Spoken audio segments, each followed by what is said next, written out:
Demi harta warisan 100 miliar, aku terpaksa dinikahi dua majikanku yang kembar.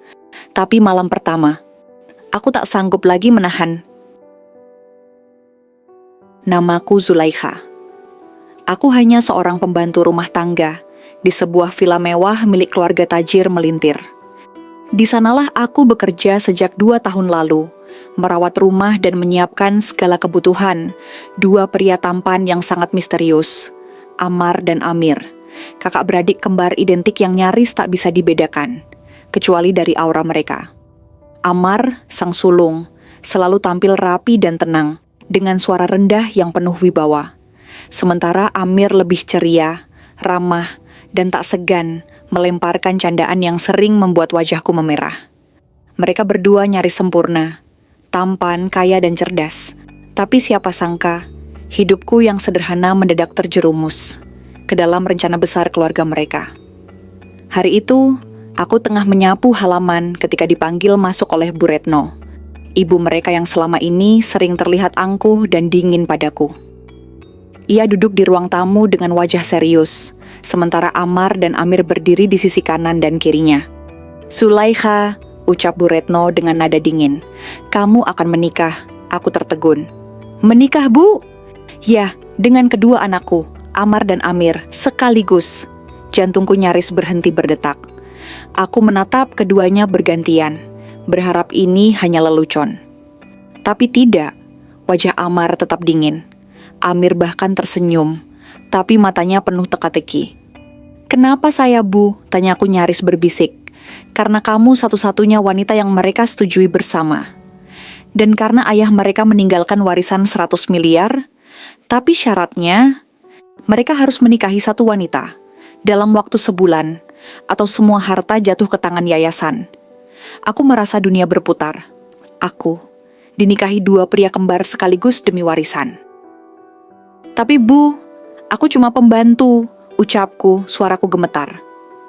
"Itulah sebabnya, kamu tidak akan menuntut macam-macam. Kamu hanya perlu menjalankan peranmu dan menghasilkan ahli waris." Aku menggigit bibir, menahan gejolak di dada. Ini gila. Tapi dalam tatapan Ammar yang penuh rahasia dan senyum Amir yang menggetarkan hati, aku tahu mereka tak akan memberi pilihan lain. 3 hari setelah percakapan gila itu, segalanya berjalan seperti mimpi buruk. Atau mungkin mimpi aneh yang terlalu nyata untuk dihindari. Tanpa pesta, tanpa keramaian, tanpa gaun indah seperti di drama Korea, aku menikah. Di ruang tamu yang disulap menjadi tempat akad, aku duduk bersimpuh dalam balutan kebaya putih sederhana yang disiapkan Bu Retno. Mataku sembab karena tak tidur semalaman, pikiranku kalut. Namun yang paling menyesakan adalah ketika dua pria kembar itu duduk di hadapanku. Ammar dengan tatapan dingin, dan Amir dengan senyum ambigu yang membuatku merinding. Ijab kabul dilakukan 2 kali. Pertama oleh Ammar, lalu Amir. Tanganku dijabat 2 kali. 2 cincin disematkan di jari manisku. Aku sah menjadi istri dari 2 laki-laki sekaligus, di bawah restu keluarga mereka dan 2 saksi yang tak berhenti mencatat. Suara azan zuhur menggema dari kejauhan saat semuanya selesai. Setelah itu, hidupku berubah dalam sekejap. Aku pindah dari kamar pembantu ke kamar utama di lantai 2. Kamarnya luas, wangi, penuh fasilitas mewah, tapi sunyi. Seolah menjadi raja tanpa jiwa. Di kamar itu aku tinggal sendiri. Ammar dan Amir tetap di kamar masing-masing, dan tak satu pun dari mereka menyentuhku. Belum. "Besok malam kita mulai pembagian waktu," kata Amir sambil bersandar di pintu kamarku malam itu. "Senin, Rabu, Jumat aku. Sisanya Ammar. Tapi kita tetap profesional ya, Zulaikha." Aku hanya bisa mengangguk, dada sesak. Lalu terdengar langkah Ammar dari ujung koridor. "Tidak perlu buru-buru, Mir. Dia butuh waktu." Suaranya berat, datar, namun ada sesuatu dalam tatapannya yang seperti menyimpan badai. Aku menarik selimut, pura-pura tidur. Di bawah remang lampu, aku tahu malam pertama itu akan segera datang. Tapi dalam hati, aku bertanya-tanya, siapa dari mereka yang sebenarnya menginginkanku? Dan yang lebih menakutkan, apakah aku siap menjadi istri, bukan hanya 1, tapi 2 pria?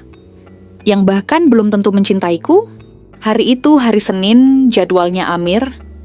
Aku sudah tahu sejak pagi, tapi jantungku tetap berdegup tak karuan. Sepanjang hari, Amir tampak lebih lembut dariku biasanya. Ia membantuku menata bunga di taman, mengajakku makan siang bersama, bahkan membuatkan teh manis kesukaanku. "Santai aja Zulaikha," katanya ringan. "Kita udah jadi suami istri. Tapi aku nggak mau kamu merasa dipaksa." Aku hanya bisa tersenyum tipis. Tapi senja itu datang terlalu cepat, dan malam pun menelanku dalam gelap yang mencekam. Di kamar, aku menunggu dalam kebaya satin merah muda yang diberikan Bu Retno. Tubuhku gemetar. Meskipun Amir adalah yang paling ramah, tetap saja aku bukan wanita yang terbiasa dengan kedekatan seperti ini, apalagi dengan suami yang bukan aku pilih.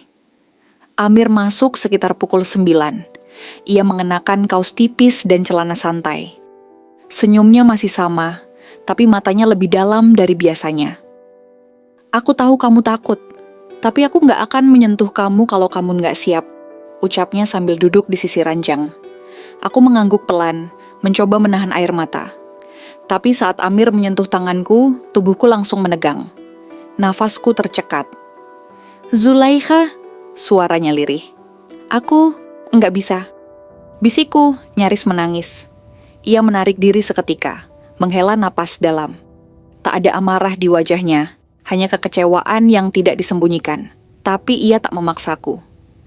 "Baik, aku tidur di sofa. Mungkin minggu depan kamu lebih siap." Malam itu, aku menangis dalam diam. Meskipun dia tidak marah, rasa bersalah mencengkeramku. Tapi tubuhku menolak. Hatiku penuh ketakutan. Bagaimana aku bisa menjadi istri yang baik kalau malam pertama saja aku tak sanggup? Dan lebih buruk lagi, hari Rabu nanti giliran Amar. Amar yang bahkan tak pernah menyapaku sejak akad. Rabu malam datang seperti badai yang menunggu di balik jendela. Langit mendung sejak siang, dan suasana rumah ikut muram. Amar tidak banyak bicara sepanjang hari. Bahkan saat makan malam pun, dia hanya menunduk, memotong ayamnya perlahan tanpa satu kata. Aku tak berani menatapnya lama. Pria itu terlalu misterius, dingin, terlalu tenang hingga kadang membuatku merasa seperti berhadapan dengan sosok tanpa hati. Tapi malam ini dia adalah suamiku, dan ini jadwalnya. Pukul 8 aku sudah di kamar. Kali ini aku memakai daster panjang berwarna biru tua. Bukan pakaian istimewa, hanya kain yang bisa membuatku merasa cukup tertutup dari rasa malu. Aku duduk di tepi ranjang, menunggu dengan jantung berdetak tak beraturan. Pukul 9:05, pintu terbuka perlahan. Amar masuk tanpa suara. Langkahnya pelan, matanya tak menatapku langsung. Ia berdiri di depan ranjang selama beberapa detik, lalu duduk di kursi di pojok ruangan. "Aku tidak tertarik menyentuh wanita yang tidak mencintaiku," ucapnya datar. Kata-katanya menusuk seperti belati. Tapi anehnya aku lega. "Lalu, kenapa menikahiku?" tanyaku pelan. "Karena ayah memaksanya, karena uang, karena semua ini bukan tentang cinta, tapi kewajiban." Aku menunduk. Perasaanku campur aduk. Aku tahu dari awal ini bukan pernikahan cinta. Tapi mendengar itu langsung darinya membuat dadaku sesak. "Kalau kamu ingin anak, dan itu memang syarat warisan, kamu bisa saja." "Berhenti," suaranya tajam. "Aku tidak akan memperkosa wanita hanya demi warisan. Kita hanya akan menjalani ini sesuai peran, tanpa keterlibatan emosi, apalagi fisik. Amir mungkin punya cara sendiri, tapi aku tidak." Setelah berkata demikian, Amar bangkit dan pergi dari kamar tanpa menoleh. Malam itu aku duduk lama dalam gelap. Tak tahu harus bersyukur atau bersedih. Tapi satu hal yang kupahami dengan jelas. Pernikahan ini lebih dingin dari salju. Dan aku terperangkap di tengah dua pria dengan luka dan ambisi masing-masing. Dan aku hanya pion dalam permainan mereka. Hari-hari berlalu dalam keheningan yang menggantung. Rumah itu begitu mewah, namun terasa seperti penjara besar. Aku, Zulaikha, bukan lagi pembantu, tapi juga bukan istri sepenuhnya. Aku hanya perempuan terikat hukum di tengah dua pria kembar yang menyimpan begitu banyak rahasia. Amir tetap bersikap hangat. kadang terlalu hangat hingga membuatku merasa bersalah karena terus menolaknya. Sementara Amar seperti tak pernah benar-benar melihatku. Namun aku tahu ada sesuatu yang disembunyikannya, terutama sejak aku mendengar pembicaraan lirih antara Amar dan ibunya di ruang kerja malam itu. Ayah tidak pernah berniat menyerahkan seluruh warisan ke kita, ujar Amar dengan nada menahan emosi. Dia ingin menguji siapa yang benar-benar mampu bertanggung jawab atas keluarga. Kalian harus segera punya anak, Amar. Itulah syarat terpenting. Kalau tidak, aku tak sempat mendengar lanjutannya. Langkah kaki Bu Retno membuatku buru-buru mundur dari balik pintu. Tapi hatiku bergetar. Jadi, bukan hanya soal pernikahan, tapi juga tentang kelanjutan garis keturunan? Sejak malam itu, aku mulai memperhatikan lebih dalam. Aku curiga. Mengapa begitu terobsesi pada kehamilan? Dan lebih aneh lagi, mengapa mereka bersikeras menikahiku seorang pembantu biasa? Pagi harinya, aku memberanikan diri bertanya pada Amir. Kalau aku tidak bisa, maksudku, kalau aku tidak bisa memberi anak, apa yang akan terjadi? Dia terdiam, menatapku dalam. Zulaikha, kamu harus tahu, kamu bukan satu-satunya wanita yang dipertimbangkan ibu. Tapi kamu satu-satunya yang membuat Amar berhenti membenci perempuan. Aku tertegun. Berhenti membenci? Amir mengangguk. Dulu Amar pernah tunangan, tapi wanita itu mengkhianatinya. Setelah itu, dia tertutup, dingin. Tapi entah kenapa, sejak kamu di rumah ini, dia berubah. Meskipun dia tak pernah mengakuinya. Aku tak tahu harus merasa apa. Tersanjung, bingung, atau takut.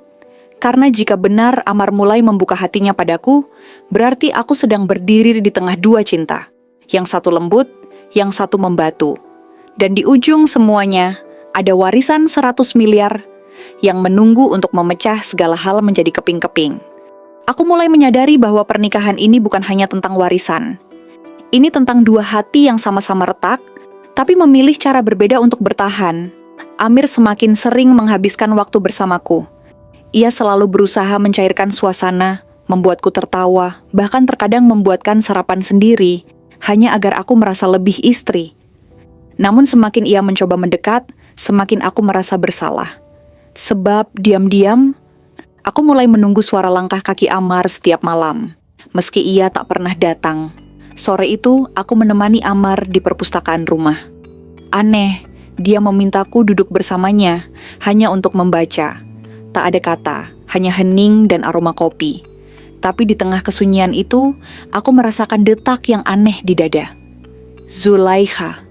Suaranya pelan, namun menghentikan gerak tanganku yang sedang membalik halaman. Aku menoleh. Amar menatapku lurus, tanpa emosi, tapi sorot matanya tak bisa dibohongi. Kenapa kamu belum juga siap? Aku tersentak.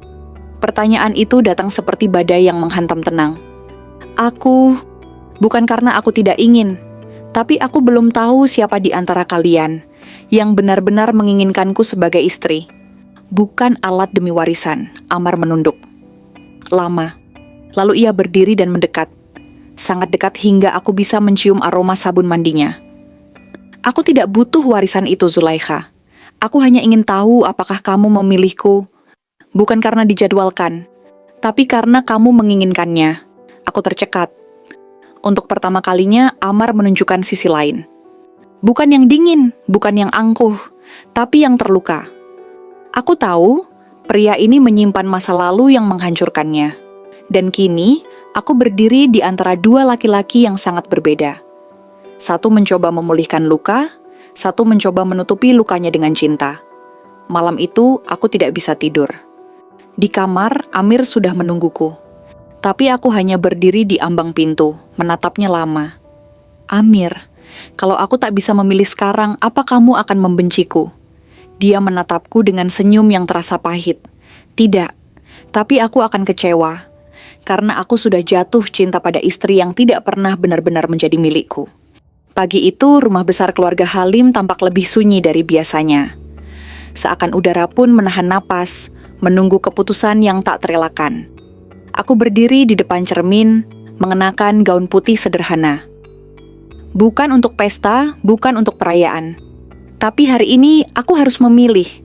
Bukan karena tekanan keluarga, bukan karena warisan, tapi karena hatiku sendiri. Aku telah menjadi istri dari dua pria yang sama-sama mencintaiku dengan caranya sendiri. Amir, hangat, penuh perhatian, dan tak pernah memaksa. Amar, dingin, penuh luka, namun diam-diam menyimpan harapan agar aku melihatnya bukan sebagai pria penuh dendam. Aku menemukan surat di atas meja kamarku pagi itu, dari Amar. Zulaikha, jika kamu membaca ini, berarti aku telah pergi. Aku tidak ingin menjadi duri di antara kalian. Aku tahu Amir mencintaimu dengan tulus, dan aku tidak pantas menuntut tempat di hatimu yang belum sembuh. Tapi jika suatu hari kamu melihat bayanganmu di mataku, ketahuilah, itu karena kamu satu-satunya yang membuatku percaya lagi pada cinta. Tanganku gemetar. Surat itu basah oleh air mataku. Amar pergi? Tapi kemana? Saat aku berlari ke ruang tamu, aku melihat Amir berdiri di dekat pintu. Wajahnya tenang, tapi matanya penuh duka.